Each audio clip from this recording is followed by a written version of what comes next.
Ajuda de mãe para mãe.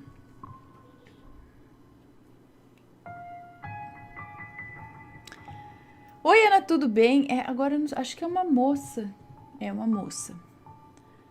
Tudo bem? Estou bem, graças a Deus. Ela diz aqui, pode ler o relato tranquilamente que já troquei os nomes para facilitar. Ok, muito obrigada. Meu nome é Fulana e estou a 100 quilômetros de vocês. Tenho 39 anos. Já enviei um relato... Tá. Bom, no fundo da nossa casa tem uma cadeia. E o nosso muro era tão baixo que dava para ver as janelinhas cheias de grades. Essa cadeia ainda existe, mas foi desativada há pouco tempo. Quando eu tinha 18 anos, por vezes eu via alguém me observar pelas grades. Quanto tempo foi desativada? Tá, pouco tempo. Tá. Quando eu tinha 18 anos, por vezes eu via alguém me observar pelas grades, mas nunca pensei sobre o assunto. Tive medo ou incômodo. Quando uma prima veio nos visitar, ela era de São Paulo, e conversávamos enquanto eu realizava os meus afazeres, ela também notou a pessoa que me observava. Ela me perguntou quem era, e respondi que eu não fazia ideia, pois nunca tive curiosidade. Foi aí que ela teve a ideia de fazer um cartaz para nos comunicarmos com a pessoa. Mas claro que não deu certo, pois a distância não deixava que um lesse o que o outro escrevia. Mas minha prima, dona da ideia, voltou para São Paulo e voltei à minha antiga rotina e achei que tinha acabado a brincadeira. Pouco tempo depois, um senhor já de idade, que se chamava Jair, que eu conhecia somente de vista, procurava por mim. Eis que, para minha surpresa, um detento pediu ao senhor Jair para me procurar e perguntar se ele podia escrever uma carta para mim. Era ele que me observava há algum tempo. O senhor Jair prestava favores de diversos tipos aos detentos, como compras, postagens de cartas, entregas de encomendas. Aqui tem vamos lá, é tipo um livro aqui, entrega de encomendas. Vamos ver o que ela quis dizer aqui, o que ela disse, entrega de encomendas.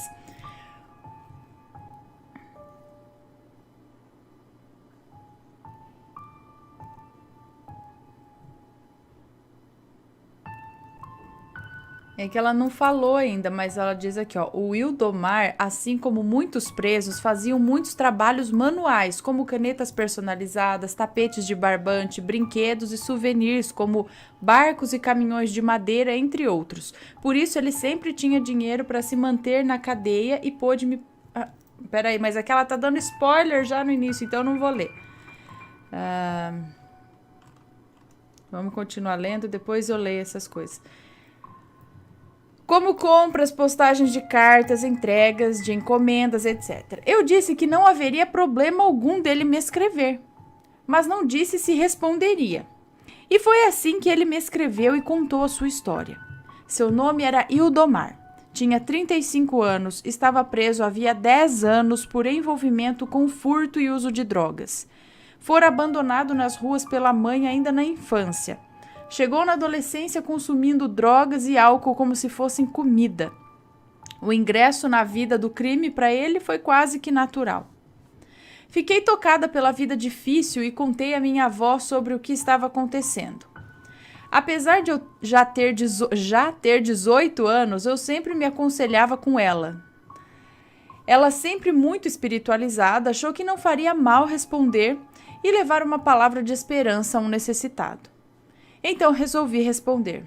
Comunicamo-nos através de cartas por algum tempo, e nesse tempo, além das conversas sobre nossa vida, eu mandava livros para ele e consegui, através de um professor que era também advogado, uma revisão no seu processo, possibilitando que o Wildomar fosse transferido para uma cadeia semiaberta, o extinto...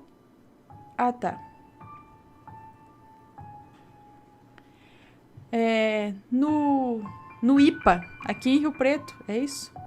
Onde que é? Extinto IPA. Onde pudesse trabalhar e estudar. Ele era muito inteligente, escrevia com alguns erros de ortografia, mas tinha uma ótima narrativa. Estávamos próximos do Natal. Naquele ano, Estávamos próximos do Natal naquele ano e, envolvida por essa energia, resolvi fazer uma visita. Contei para minha avó meu intento, já esperando aquela bronca, mas para minha surpresa e espanto, ela me disse que quando se trata de fazer caridade, devemos mesmo ouvir o nosso coração.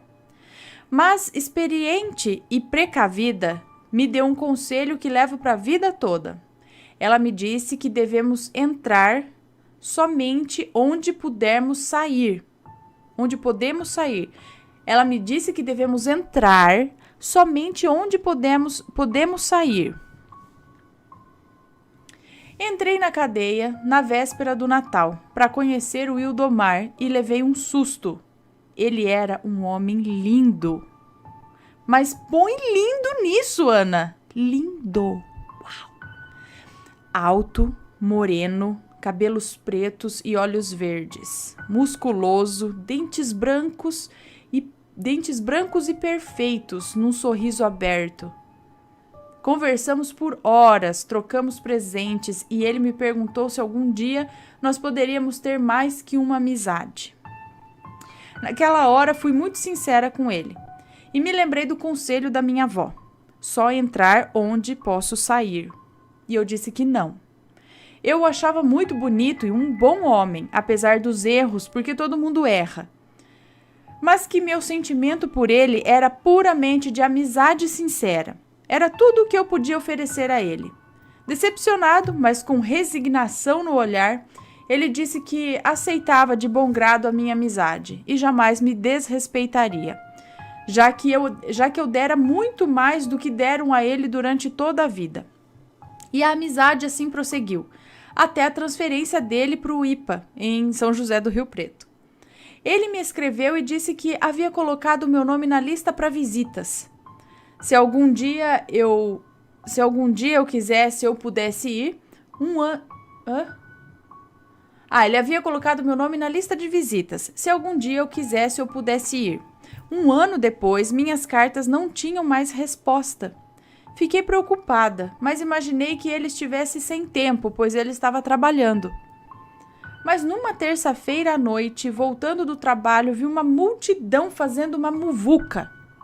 Uma muvuca sem tamanho em frente à cadeia e me perguntei o que seria aquilo. Quando cheguei em casa, vendo o noticiário regional, lá estava a minha resposta. O Wildomar e um companheiro haviam fugido do IPA e voltado para a cidade. Tinham tentado assaltar um casal de velhinhos num sítio próximo e um deles havia morrido. A cidade estava em frente à cadeia para linchar os dois.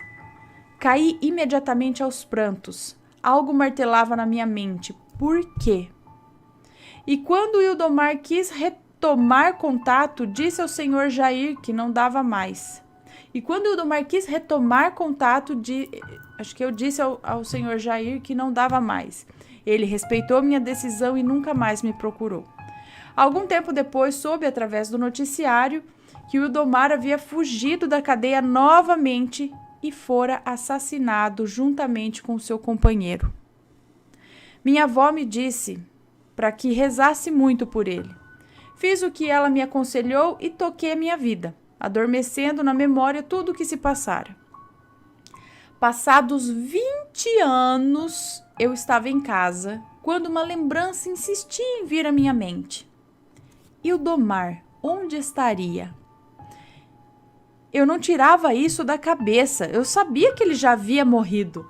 Mas por que aquele pensamento insistente? Tentei pensar em outra coisa, mas que nada. Sua imagem nítida, como uma foto, martelava na minha mente. Depois de uma semana, com o mesmo pensamento e sonhos frequentes, resolvi olhar as cartas que ele havia me enviado. Ainda tenho muitas delas guardadas. E quando comecei a ler, um sentimento muito estranho se apoderou de mim. Eu estava sentada com as pernas cruzadas no chão e quando...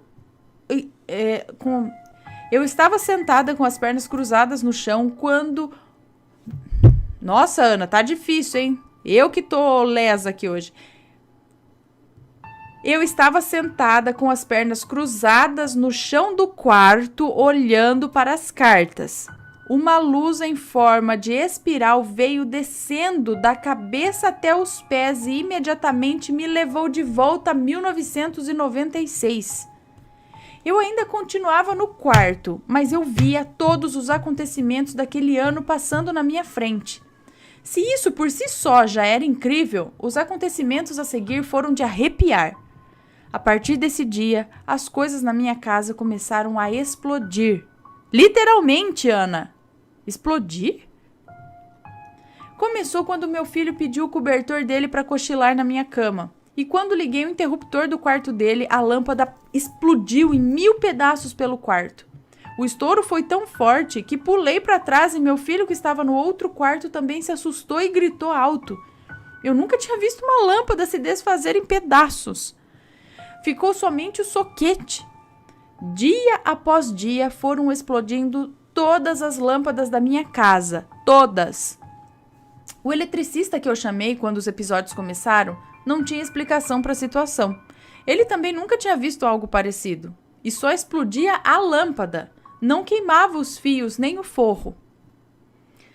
Ele não podia fazer nada por mim, pois a instalação elétrica da minha casa estava em ótimas condições. Quando eu pensei que pior não podia ficar, já tinha até me acostumado a trocar as lâmpadas, foi aí que começou a explodir e a pegar fogo nos eletrodomésticos de casa. Fui fazer um suco de laranja para o meu filho levar da lancheira e explodiu o espremedor. Derreteu o fio completamente entre a tomada e o espremedor, como se o fio tivesse se desintegrado. Fui fazer uma escova no cabelo, o secador pegou fogo e novamente o fio se desintegrou, derretendo o plástico que revestia o fio, grudando na pia do banheiro um pedaço de plástico, que tive que arrancar com uma espátula. O episódio mais dramático e assustador foi quando meu chuveiro deu um curto e pegou fogo. Ele derreteu quase que inteiro, caindo pedaços de plástico ainda em chamas no chão. E tingiu de preto todo o teto do banheiro, me fazendo correr pelada para fora de casa por causa da fumaça preta e espessa que se espalhou por todos os cômodos. Eu não entendia que o problema não era elétrico. Fiquei muito intrigada e pensativa naquela noite, porque apesar de assustar a mim e ao meu filho, nenhum dos episódios nos machucou, nem um único arranhão. Na manhã seguinte, passaria no centro espírita que frequento para um passe matinal. Pediria ajuda espiritual para que me fosse mostrado qual era o problema. Todas as manhãs, das 8 às 9 horas, nosso centro realiza um trabalho de passes para quem precisa. A senhora que ministra esses passes, já idosa e conhecida minha, já me esperava na porta do centro. Ela já havia sido avisada pelos espíritos que eu chegaria. Não sei se vou conseguir transcrever o que houve naquele dia, pois foram sensações totalmente surreais. Quando a senhora começou a ministrar o passe, ela pediu que eu mentalizasse a minha casa e novamente a luz em espiral. Ela pediu que eu mentalizasse minha casa e novamente a luz em espiral agora desceu como se fossem fogos de artifício, sem fogo, em volta de mim. E enquanto essa luz descia, fui me sentindo desconectada, anestesiada, não senti meu corpo por algum tempo. Comecei a chorar compulsivamente. Na verdade, meu corpo chorava. Eu via meu peito chacoalhar numa respiração ofegante de desespero. Mas eu mesma, estava calma e em paz mentalmente, totalmente confusa, me perguntando como aquilo estava acontecendo. Eu estava dentro do meu corpo, mas não era eu que chorava. E eu podia observar de dentro do meu corpo aquela manifestação, aquela tristeza que não vinha do meu coração, mas que se expressava através do meu corpo. Meu coração, cheio de paz naquele momento, rezou como nunca. Uma oração sentida mesmo, com o coração tão limpo que depois desse dia não tive uma sensação tão intensa. Enquanto eu rezava, aquele choro ia se acalmando e finalmente cessou. Senti uma tontura fraca e muito rápida. Depois de tomar a água fluidificada que a senhora me ofereceu, me senti fisicamente bem e em paz. Perguntei para a senhora o que tinha acontecido ali. Ela contou que os espíritos disseram a ela que a mãe, já falecida do Ildomar, arrependida por tudo o que fizera a ele, tentava, juntamente com os espíritos encarregados de sua proteção, um resgate para o plano espiritual para o devido tratamento, pois ele já havia desencarnado há quase 20 anos e ainda vagava no canavial que fora assassinado. Torturado pelo arrependimento, procurando por vingança sem nem saber de que ou de quem. Mas a revolta dele era tão forte, tão espessa, que eles não conseguiam que ele os enxergasse, para que pudessem oferecer a ele a ajuda para o resgate necessário. Era preciso que ele desejasse a ajuda. Foi então que, com a devida permissão e supervisão dos espíritos, que a mãe do Wildomar me intuiu a pensar nele. E quando, por intermédio de meus pensamentos, as boas vibrações das lembranças de uma amizade sincera e tempos felizes ocasionaram uma força irresistível que o atraiu para minha casa. E as explosões na minha casa nada mais eram que a sua revolta e dor, que de tão fortes resultaram os tais fenômenos. Ele havia permanecido em minha casa, atraído pelas lembranças, mas não enxergava os fenômenos, nem a mim, nem meu filho, nem minha casa. Por mais que os espíritos tentassem, a grossa camada de energia maléfica e espessa em volta dele o impedia de enxergá-los ou dele receber as vibrações dos espíritos amigos. Ele só via o canavial, e ele vagava pelos cômodos como se fossem as estradas de terra. Por isso nada nos aconteceu, ele nunca tivera a intenção de nos machucar. Além disso, os espíritos que tentavam resgatá-lo estavam ali para nos proteger, enquanto tentavam, através das minhas vibrações, chegar até ele. Quando procurei ajuda no centro, todos os espíritos envolvidos, os meus protetores, do meu filho, os dele, os da sua mãe, os da senhora que ministrava o passe e os trabalhadores desencarnados da nossa casa espírita, esperavam a minha chegada. E foi assim que, quando pensei na minha casa, os espíritos, com uma força de amor em conjunto, conseguiram atraí-lo para junto de mim, e através dos meus olhos ele conseguiu ver, e somente aí ele enxergou o que estava acontecendo. Me enxergou e enxergou a sua mãe.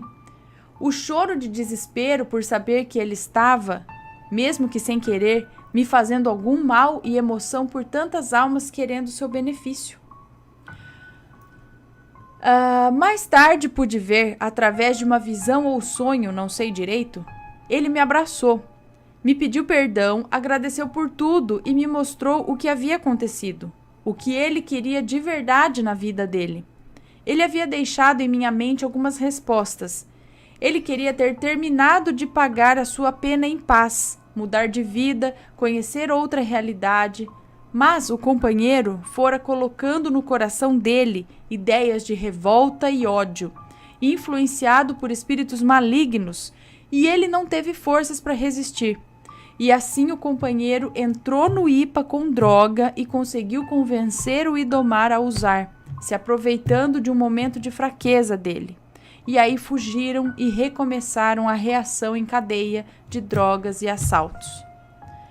Quando chegaram no sítio dos velhinhos, pretendiam somente pedir comida e água, mas os espíritos malignos que os dois estavam atraindo para si com toda aquela droga, os influenciaram a assaltar o lugar.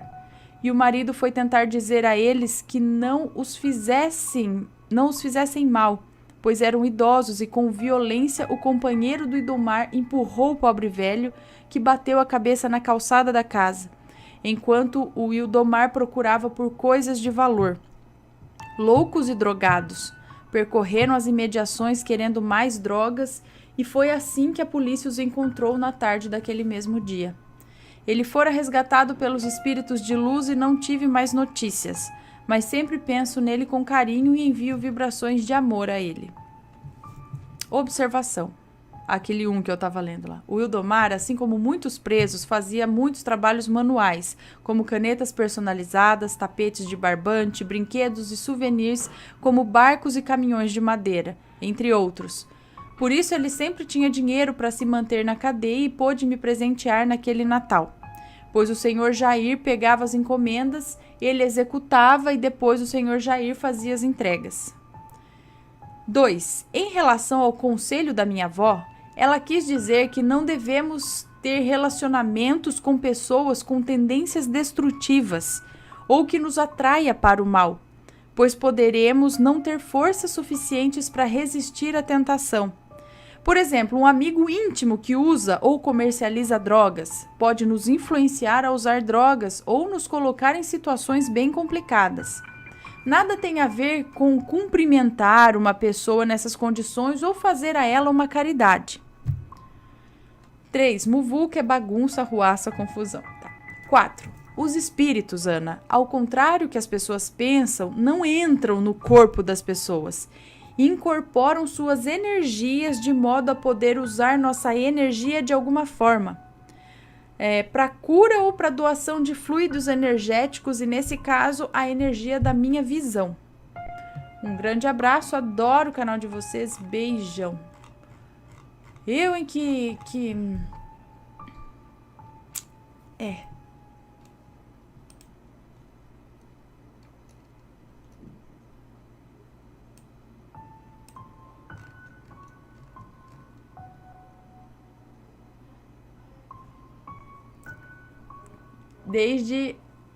Desde a infância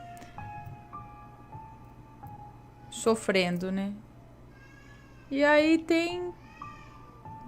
é difícil, né? Mas muitos acabam se entregando e aí é uma bola de neve. E aí a mãe arrependida do outro lado tentou ajudar pro lado de cá e precisou da ajuda de um, de outro. Aí conseguiu ajuda, a mãe conseguiu do lado de lá. Nossa, continua um trabalho, uma loucura do lado de lá também para conseguir salvar a galera daqui e ajudar. O Vitório bravo. Mas que bom que deu certo, né? Que bom que deu certo, então. Mas é isso aí, cuidado com os envolvimentos aí, né?